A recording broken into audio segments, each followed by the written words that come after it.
উদুলি মুদুলি নীলাচলৰ বুকু।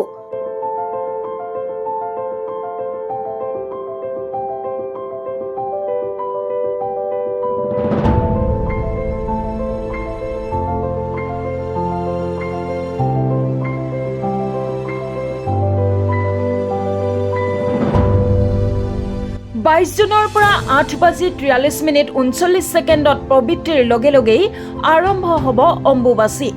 লোকবিশ্বাস অনুসৰি দেৱী মাৰ দুৱাৰ বন্ধ হোৱাৰ লগে লগেই পৃথিৱীখন চোৱা হয়। এই আহাৰ হাতত গছ বন একো নিচিঙে বুলিও কোৱা হয়। অম্বুবাচী মেলালৈ পৃথিৱীৰ সকলো প্ৰান্তৰ পৰা সাধু সন্যাসী আহে। লোকবিশ্বাস অনুসৰি দেৱীৰ দুৱাৰ বন্ধ হোৱাৰ লগে লগেই জাগি উঠে অন্যান্য শক্তিসমূহে।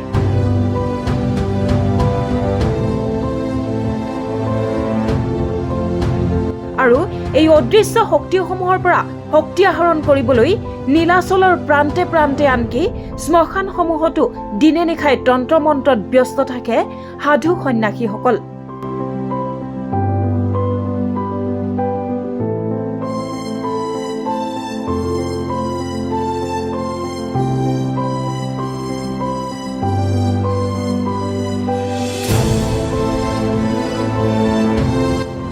এই সময়ছোৱাতেই শ্মশানৰ সাধুসকলৰ কাষলৈ ভিন্নজনে ভিন্ন মন্নত লৈ আহে, অমংগলক মংগল কৰিবলৈ আহে। এনেদৰে 22 জুনৰ পৰা 26 জুনলৈ নীলাচলৰ বুকুত উলহ মালহেৰে উদযাপিত হ'ব পবিত্ৰ অম্বুবাচী মেলা। 26 জুনত নিবৃত্তিৰ লগে লগেই সমাপ্ত পৰিব অম্বুবাচী। খোল খাব মা কামাখ্যাৰ দুৱাৰ।